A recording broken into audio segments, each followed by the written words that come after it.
பிரமாத கல்யாணி, பின்னிட்டீங்க போங்க. என்ன ஒரு நடிப்பு, என்ன ஒரு நடிப்பு! அப்பப்பப்பப்பா! என்னம்மா அப்படி பாக்குறீங்க? உங்க பொண்ணு அப்படியே ரொம்ப நல்லவங்க மாதிரி நடிக்கிறாங்கல்ல. பண்ண பாவம் அப்படியே உறுத்துதுன்னு சொல்லி அழறாங்கல்ல.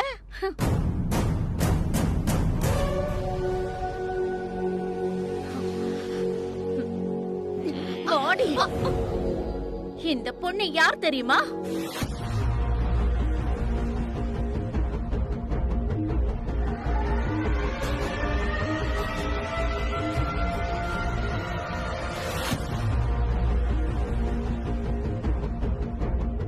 இத பாருங்க, தேவையில்லாம எங்க குடும்ப விஷயத்துல நீங்க ஏன் தலையிடுறீங்க? எதுங்க தேவையில்லாத விஷயம்? ஏன் பொண்ணு இருக்க வேண்டிய இடத்துல இந்த பொண்ணு இருக்கா? நான் கண்டிப்பா தலையிட்டுதான் ஆவேன்.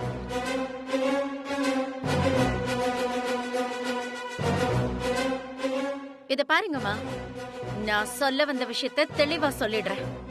சாம் சாம்னு எல்லாரும் தலையில தூக்கி வச்சு கொண்டாடிட்டு இருக்கீங்கல்ல, இவ யார் தெரியுமா?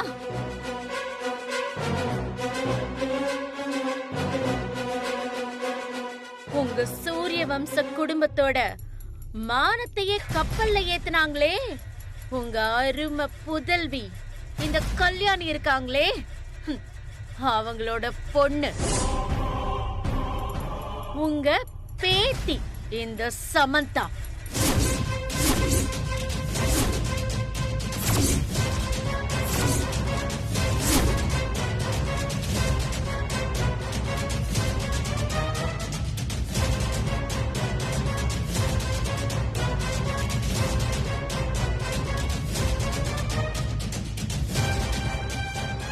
உங்களுக்கு எல்லாம் நம்பிக்கை இல்லைன்னா இந்த வீடியோவை பாருங்க, உண்மை என்னன்னு உங்களுக்கு புரியும். வேண்டாமா கல்யாணி, நீ வீட்டுக்கு வந்தா சமந்தா உன்னோட பொண்ணுதான் சொல்ல வேண்டியதா இருக்கும்.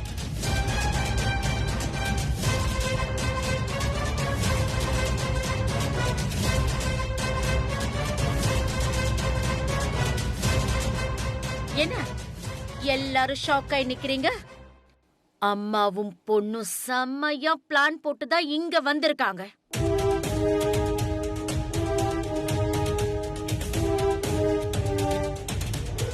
முதல்ல சமந்தா இந்த வீட்டுக்குள்ள வந்து நல்லவ மாதிரி நடிச்சு எல்லார் மனசுலயும் இடம் பிடிச்சு ஏன் பொண்ணு பேர்ல தங்கி உங்க பேரனை கல்யாணம் பண்ணிக்கிற அளவுக்கு போயிருக்கா. இதெல்லாம் எதுக்கு? உங்க மொத்த சொத்தையும் திருடுறதுக்கு தான்.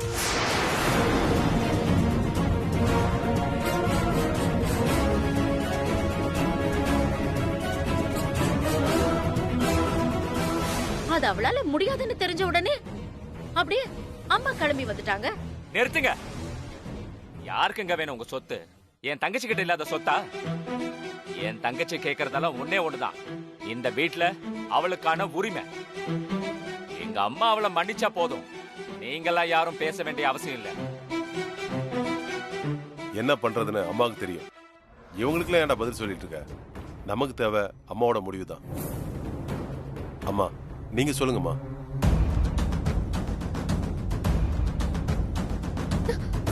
நான் உன்னை எவ்வளவு நம்பினேன். நீதான் இந்த வீட்டுக்கு மருமகளா வரணும்னு நினைச்சுக்கிட்டு இருந்தேன். ஆனா நீ யாருங்கிற உண்மையை மறைச்சு எனக்கும் எங்க குடும்பத்துக்கும் இவ்வளவு பெரிய துரோகத்தை பண்ணிருக்க. போதும், நிறுத்துவோம் நாடகத்தை.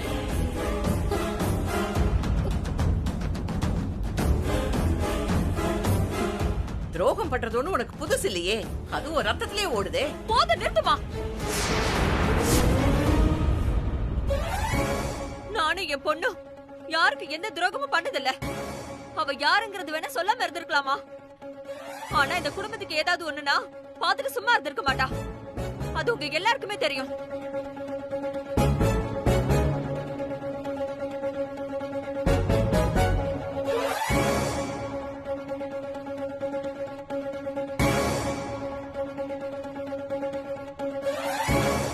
ஆனா ஒத்துக்கிறதுக்கு தயங்குறீங்க.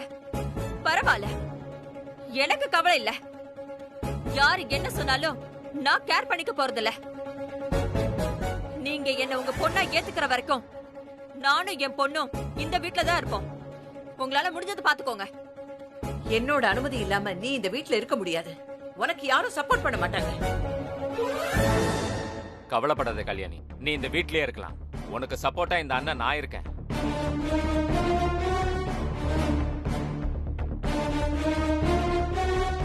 அம்மா, என் தங்கச்சி கல்யாணிய நீங்க மகளா ஏத்துக்கிற வரைக்கும் அவளுக்கு பக்கபலமா நான் இருப்பேம்மா. ஆத்த, என்னையும் மன்னிச்சிடுங்க. இந்த விஷயத்துல நான் என் வீட்டுக்காருக்கு தான் சப்போர்ட் பண்ணுவேன். என்னையும் மன்னிச்சிருங்கம்மா. நானும் கல்யாணி பக்கம்தான். நீங்க கல்யாணியை ஏத்துக்கிட்டு தான் ஆகணும்.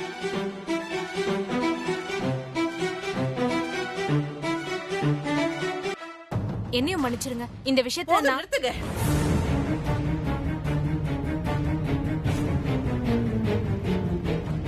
எனக்கு யாரும் வேண்டாம்.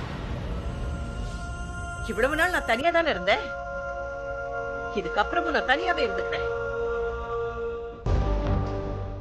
இல்ல அண்ணம்மா, இந்த தடவை நான் உங்களை தனியா விட மாட்டேன்.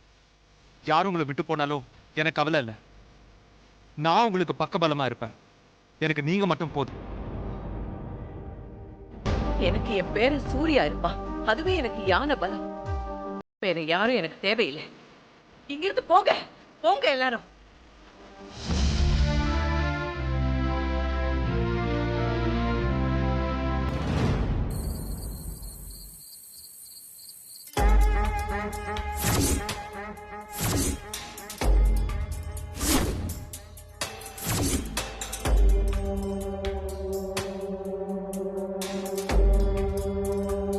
டேய் டேய் எந்தடா டேய் ஏய், டேய் நிறுத்துறா.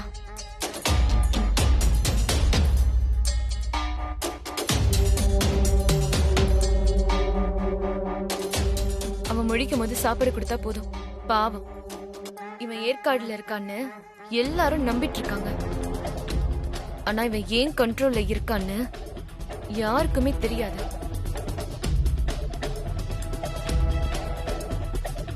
ரொம்ப ஓவரா குளோரோஃபார்ம் கொடுத்துறாத, செத்துருவான். மேடம் முழிச்சுக்கிட்டானா ரொம்ப சத்தம் போடுறான் மேடம். பார்த்து ரொம்ப கேர்ஃபுல்லா ஹேண்டில் பண்ணுங்க. சரிங்க மேடம். அப்புறம் இன்னொரு முக்கியமான விஷயம், கவனமா கேளுங்க. நான் சொல்லும்போது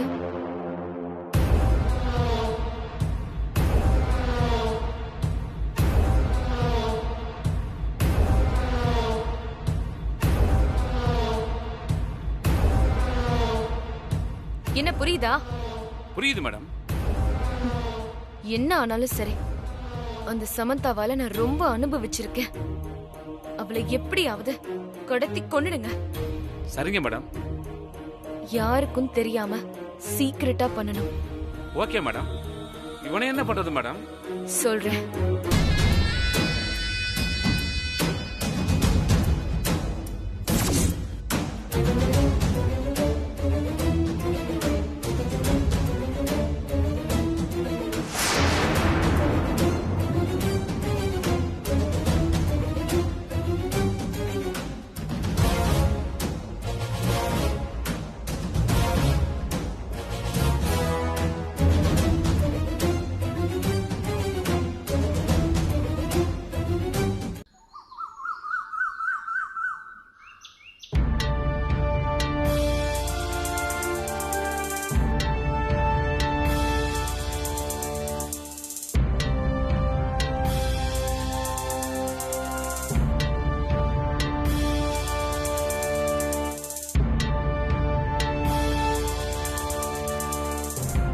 அம்மா அம்மா அம்மா, என்னாச்சுமா? ஏன் ஐயா போட்டோவை பார்த்துட்டு இருக்கீங்க? ஒண்ணும் இல்ல சாரதா. இந்த மாதிரி நேரத்துல இவர் என் கூட இல்லாம போயிட்டாரேன்னு வருத்தமா இருக்கு. கவலைப்படாதீங்கம்மா, எல்லாம் சரியாயிடும். இந்தாங்க காஃபி. இல்ல சாரதா, எனக்கு வேண்டாம். ஆமா, சூர்யா எங்க இருக்கா? தம்பி ஒரு ரூம்ல தாம்மா இருக்காரு. கூப்பிட்டோங்களா? இல்ல, நான் பாத்துக்கிறேன், நீ போ. சூர்யா, சூர்யா.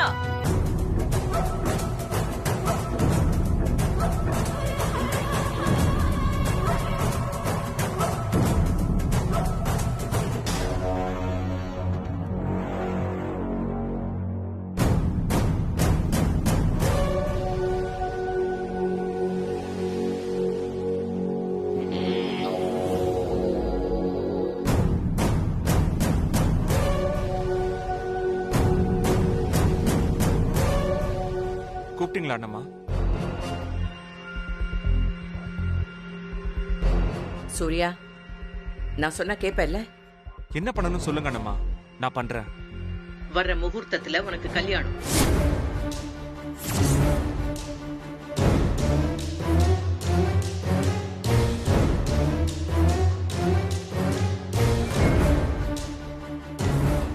அண்ணம்மா, வர்ற நல்ல முகூர்த்தத்துல உனக்கு கல்யாணம். ரொம்ப சிம்பிளா பண்றோம். அண்ணம்மா, ஏன் திடீர்னு இப்போ அவசரமா கல்யாணம்? அவசரத்துக்கு அவசியம் வந்துருச்சுப்பா. யாரோ ஒரு தப்பான பொண்ணு உனக்கு கல்யாணம் பண்ணி வச்சிருப்பேன். நல்ல வேளை கல்யாணத்துக்கு முன்னாடியே அவங்க யாரு, அவங்க திட்டம் என்னன்னு தெரிஞ்சிருச்சு. அதான் உனக்கு வேற பொண்ணை பார்த்திருக்கேன்.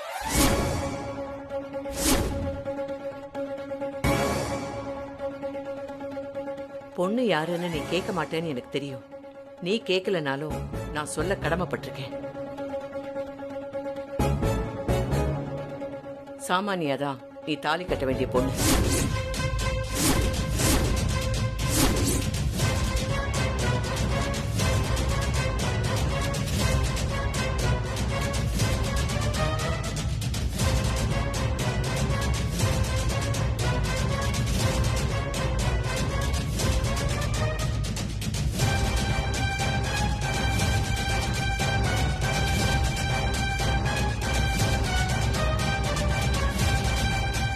அவதான் உனக்கு ஏத்தவன். கண்டிப்பா சாமானியா இந்த சூரிய வம்ச குடும்பத்தோட குல விளக்கா இருப்பா.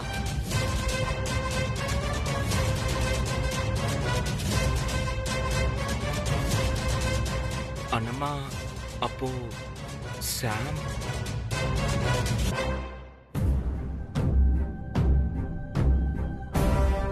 அந்த மாதிரி ஒரு பொண்ணு நம்ம குடும்பத்துக்கு தேவையில்லை.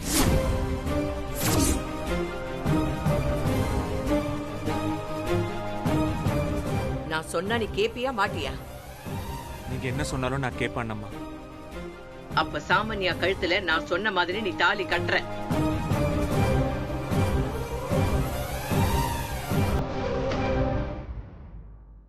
சரிங்க அண்ணம்மா.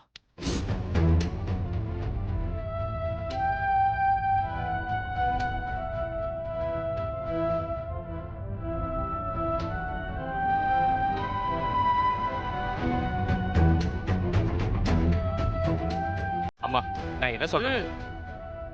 என்ன வேணான்னு உதறி தள்ளிட்டு போன யார்கிட்டயும் நான் பேச தயாராயி பதில் சொல்லணுங்கிற அவசியம் இல்லை. என் பேரன் கல்யாணத்தை எப்படி நடத்தணும்னு எனக்கு தெரியும்.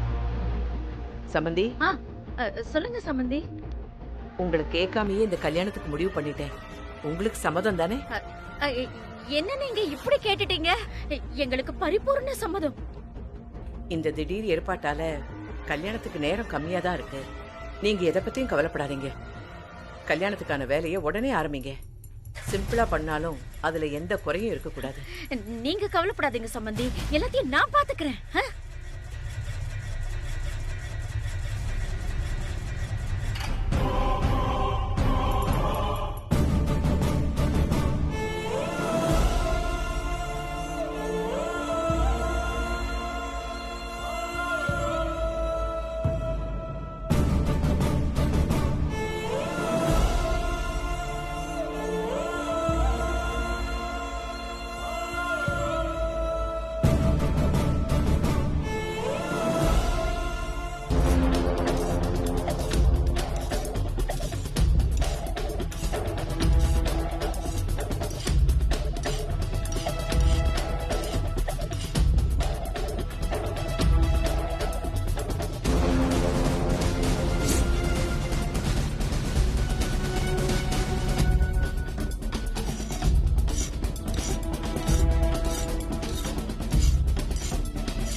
என்ன பண்ணிட்டு இருக்க? அறிவு இருக்கா உனக்கு? செடியை போய் வெட்டிட்டு இருக்க? ஆமா, இப்ப செடியை வெட்டுறேன். அடுத்தது அந்த சாமானியாவையும் நிர்மலாவையும் வெட்ட போறேன். உனக்கு என்ன பைத்தியமா பிடிச்சிருக்கு? கிறுக்குத்தனமா பண்ணிட்டு இருக்க? எனக்கு ஒன்றும் பைத்தியம் பிடிக்கல என்ன, இந்த வீட்டில் இருக்கிறவங்களுக்கு தான் விதவிதமா பைத்தியம் பிடிச்சிருக்கு. அம்மாவுக்கு தாங்கிற ஈகோ பைத்தியம், சூர்யாவுக்கு அண்ணம்மா பைத்தியம், அந்த சாமான்யாவுக்கு என் பையன் சூர்யா மேல பைத்தியம். இப்படி நம்மளை சுத்தி இருக்கிற எல்லாருக்கும் பைத்தியம் பிடிச்சிருக்கு. அந்த சாமான்யாவையும் நிர்மலாவையும் கொலை பண்ணா இதுல பாதி பிரச்சனை சரியாயிடும். அப்பவாது அம்மா மனசு மாறி சமந்தாவை ஏத்துப்பாங்கல்ல, அது போதும் எனக்கு. டேய், சாமானியா உங்க அம்மாவை தீர்த்துட்டா எல்லாமே சரியாயிருமா? எல்லாம் சரியாயிருமான்னு தெரியல, ஆனா சாம ஏத்துக்கிட்டா கண்டிப்பா கொஞ்ச நாள்ல அம்மா கல்யாணியும் ஏத்துப்பாங்க. டேய் நில்றா, இப்படி பண்ண இங்க எதுவும் மாறாது. நீ ஜெயிலுக்கு தான் போவ, உன் வாழ்க்கை தான் நரகமாகும். இனிமே என் வாழ்க்கையில நரகமாகறதுக்கு என்ன இருக்கு? என்ன பெத்த அம்மாவும் புரிஞ்சுக்கல, நான் பெத்த புள்ளையும் என்ன புரிஞ்சுக்கல. எல்லாம் முடிஞ்சு போச்சுண்ணே, அவ்வளவுதான். இதுக்கு மேல என்னால பொறுமையா இருக்க முடியாதுண்ணே. எல்லா பிரச்சனைக்கும் காரணமான சாமான்யாவையும் அவங்க அம்மாவையும் கொலை பண்ணிட்டு ஜெயிலுக்கு போக போறோம். இனிமே இந்த சூரிய வம்ச குடும்பத்தை நீ தானே பாத்துக்கணும். லீலாவுக்கு ஒரு நல்ல இடமா பார்த்து கல்யாணம் பண்ணி வச்சிருந்தேன். அதுல மட்டும் அம்மா பேச்சையும் சூரிய பேச்சையும் தயவு செய்து கேட்டுறதுண்ணே. சொல்லிட்டு இருக்க, முட்டாத்தனமா பேசிட்டு இருக்க.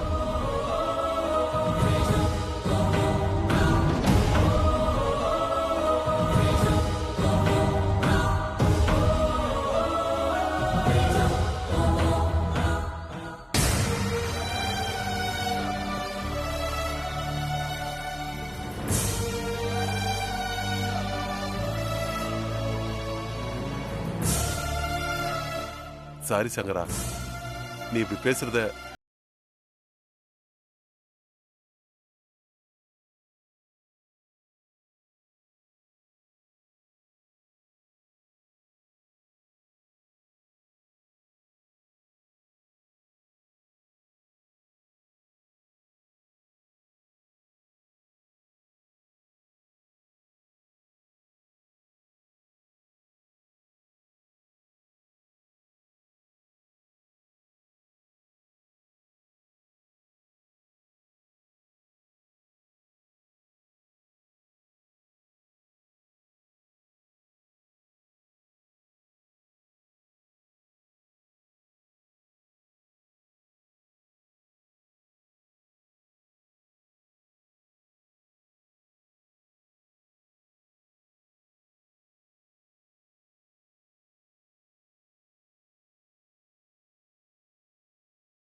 நான் மாத்துவேன். நீ தேவையில்லாம மனசை போட்டு குழப்பிக்காத. டேய், அது குர்ரா குர்ரானா,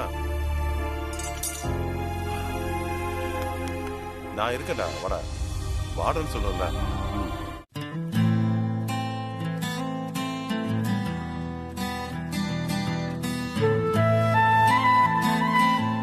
சாரி சாம்.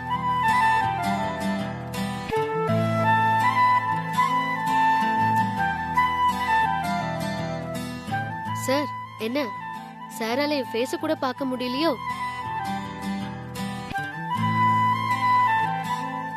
ரொம்ப கில்ட்டியா இருக்கோ?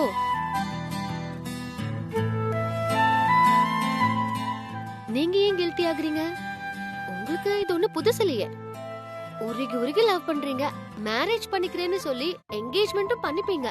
அப்புறம் அம்மா சொன்னாங்க, அவங்க சொன்னாங்க, இவங்க சொன்னாங்க, ரோட்ல போற எவனோ ஒருத்தன் ஏதோ சொன்னான்னு ஒரு கேவலமான ரீசனை சொல்லி வேணான்னு சொல்லிடுவீங்க.